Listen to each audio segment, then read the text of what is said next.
Suhu pilkada di Lampung Selatan menghangat. Tim pemenangan dua pasangan calon yang akan berkontestasi saling melaporkan pelanggaran ke Bawaslu.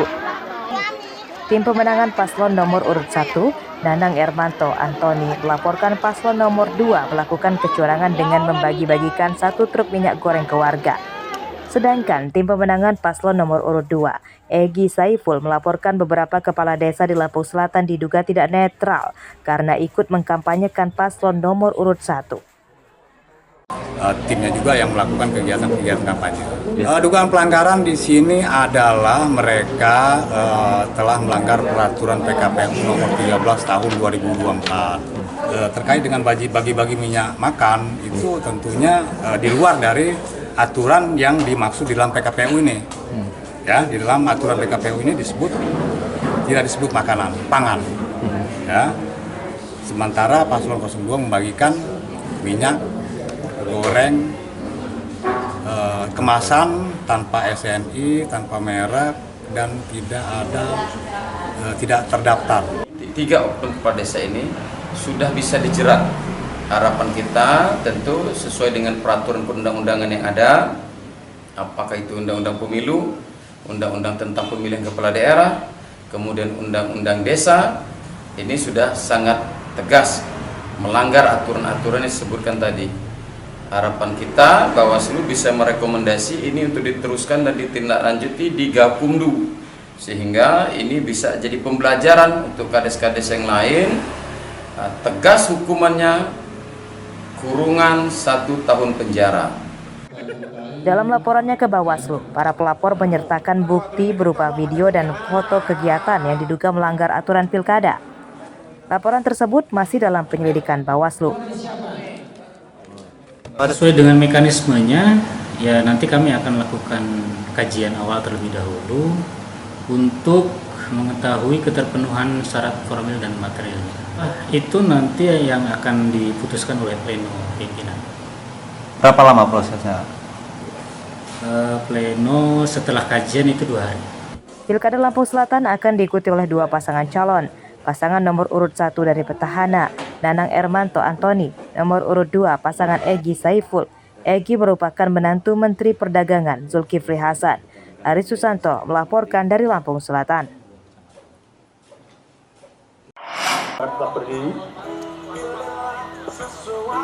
Konflik dalam pilkada tidak hanya timbul dari saingan tidak sehat pasangan calon dan pendukungnya saja, melainkan juga dari ketidaknetralan para ASN mulai dari tingkat pejabat Pemkab hingga kepala desa, polisi, dan tentara. Hal ini dikatakan Kapolres Tulang Bawang saat menghadiri deklarasi Pilkada Damai di Lapangan Merdeka, Kecamatan Tulang Bawang. Untuk mencegah masalah tersebut, seluruh elemen diajak berikrar menjalankan pilkada yang sejuk dan damai. Kegiatan ini juga dihadiri oleh 3 pasangan calon yang akan bersaing pada 27 November mendatang. Pada deklarasi ini juga diisi dengan kegiatan doa bersama dan pentas budaya sebagai simbol memperkuat rasa persatuan dan kesatuan. Menyelenggarakan kegiatan deklarasi damai, doa bersama lintas agama, serta panggung budaya. Kegiatan yang kita selenggarakan pada malam hari ini adalah bertujuan untuk menyampaikan komitmen dan ikrar kita segenap lapisan masyarakat untuk bersama-sama menyelenggarakan kegiatan rangkaian Pilkada Serentak tahun 2024 di Kabupaten Tulang Bawang ini dengan aman, sejuk, dan damai. Pilkada Tulang Bawang akan diikuti oleh 3 pasangan calon, yakni nomor urut 1, pasangan Winarti Reinata, nomor urut 2, Kodrotul Hanka Hasan, nomor urut 3, Hendrawan Syah Daniel Anwar. Jumlah pemilih dalam daftar pemilih tetap atau DPT sebanyak lebih dari 309.000 pemilih yang tersebar di 670 TPS di 15 kecamatan. Mustaqim melaporkan dari Tulang Bawang.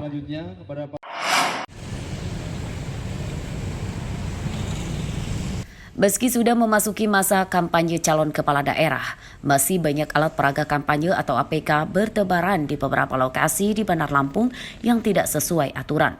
Pantauan Selasa siang, APK seperti baliho atau spanduk paslon banyak terpasang di pohon-pohon di pinggir jalan di Teluk Betung Utara. Padahal hal ini melanggar aturan KPU nomor 13 tahun 2024 tentang kampanye pilkada serentak. Dalam peraturan tersebut, tempat umum yang dilarang ditempelkan bahan kampanye, yakni rumah sakit, tempat ibadah, gedung dan fasilitas milik pemerintah hingga pepohonan. Terkait pelanggaran tersebut, Pemkot dan Bawaslu Bandar Lampung dalam waktu dekat melakukan penertiban dan pencopotan APK kampanye. Dari kampanye, semuanya kan sudah ada aturannya dan kita menghimbau kepada para calon agar mematuhi apa-apa yang sudah dilakukan dari KPU. Jangan sampai nanti ada materi-materi yang mengganggu atau tidak sesuai dengan aturan yang ada, sehingga harus ditertibkan ya. Mudah-mudahan para calon bisa membuat materi yang sesuai dengan aturan. Parpol harus juga ikut partisipasinya dengan baik, artinya rambu-rambu yang sudah itu bisa dipatuhi bersama. Bukan terkait APK saja, kemarin himbauan kita itu terkait segala sesuatu tentang kampanye. Itu pada saat kampanye itu mulai dari STTP, kemudian pada saat pelaksanaannya, termasuk bahan kampanye, APK, itu kita jauh sebelum masuk masa kampanye, kita sudah melakukan himbauan baik ke paslon, masing-masing paslon, kemudian ke pemerintah kota, dalam hal ini ke Kesbang dan Pol PP, kemudian ke tim sukses juga. Nah, artinya kalau himbauan sudah kita layangkan. Pilkada Bandar Lampung akan diikuti 2 pasangan calon. Nomor urut 1 Reihana Aryodia dan nomor urut 2 Eva Duyana Dedi. Reihana merupakan mantan Kepala Dinas Kesehatan Lampung yang menjabat lebih dari 1 dekade. Dan Eva Duyana merupakan paslon petahana. Arsadi Saputra melaporkan dari Bandar Lampung.